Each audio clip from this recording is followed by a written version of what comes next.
It's pretty incredible when you see it happen. A gaming community gets handed something super frustrating, and instead of just quitting, they turn it into this massive collaborative puzzle. Well, that's exactly what went down in Idle Champions of the Forgotten Realms.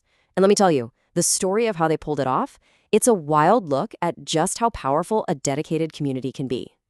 So what really happens when a game asks way too much of its players? I mean, think about it. The developers put out this seasonal quest, right? But on paper, it didn't look like a fun challenge. It looked like an impossible mountain. So the players had a choice to make. Do we just quit, or do we get organized? And look, this quote from a Reddit user, JV Weston, pretty much sums up the feeling at the time. And he wasn't alone. This wasn't just a few people grumbling. A huge wave of frustration just washed over the whole community once they started to grasp the sheer scale of this favored foes quest. Okay, so how big of a mountain are we talking about here? Let's actually get into the numbers, because this is where the story gets crazy. The community started running the calculations, and yeah, what they found was, let's just say it was intimidating. 1,848,000. That's the number. That's what was staring players right in the face. To finish the final tier of this quest, you had to kill almost 1.9 million specific enemies. And for a game that has idle in the title, that number felt, well, it felt like the exact opposite of idle. And here's the real kicker. The reward for grinding out nearly 2 million kills? 450 pieces of season currency, which, by the way, was the exact same reward you got for the super easy first tier. The effort versus the reward was just completely broken.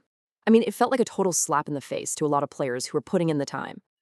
But, the ridiculous number was just the start of it. The real problem wasn't even just the grind itself. It was that the game felt like it was actively working against the players, which just multiplied the frustration. Turns out the playing field wasn't even level. If you were on console, the game was constantly freezing and crashing. That core idle feature, making progress when you're not even playing, it was super buggy, barely worked half the time. On top of that, progress for your background parties wasn't even counting right, and it seemed like PC players on Steam had this huge unfair advantage. I mean, listen to this comment from Chaplain Eek. It really drives home the problem for console players. He's saying, how am I supposed to do this grind when my PlayStation freezes every 15 minutes? And that's a fair point. For so many people on console, this quest wasn't just difficult, it was literally impossible to even attempt. And this right here just perfectly shows how broken the offline progress was.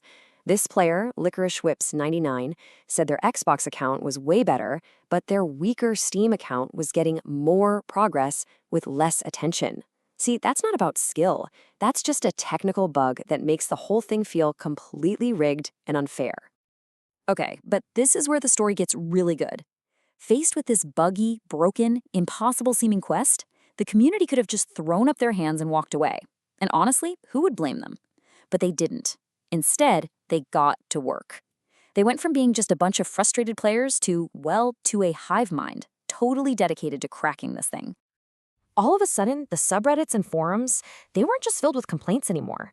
They just lit up. We're talking spreadsheets, in-depth guides, complex strategies. The community was literally reverse engineering the grind. And this is the kind of stuff they came up with.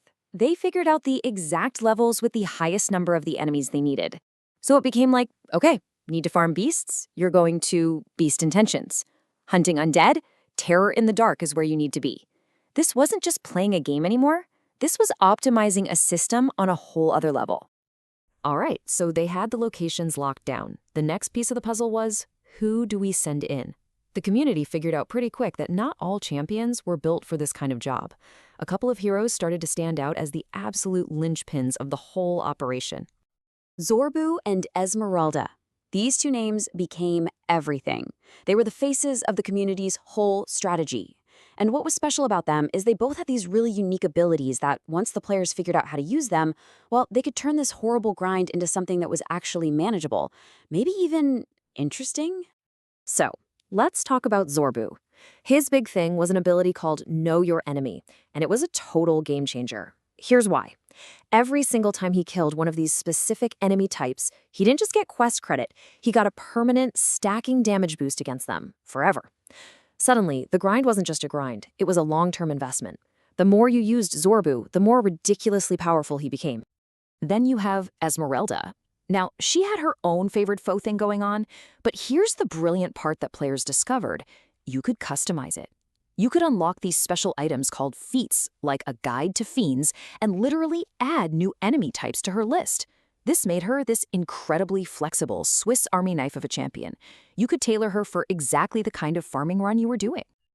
So, what's the big takeaway from all this? When you kind of zoom out and look at the whole story, it reveals something really fundamental about what Idle Champions actually is as a game. You look at the box and it says Idle Game. You think, okay, I can just set it and forget it. But what this whole ordeal proved is that the reality is completely different. To actually succeed in this game, especially at a high level, it's not passive at all. It takes some serious strategic thinking, that long-term planning with characters like Zorbu. And maybe most important of all, it takes a community, all working together to solve these crazy hard problems. And all of this leaves us with one last really interesting question to chew on, right? The developers made what looked like a frustrating, broken mess.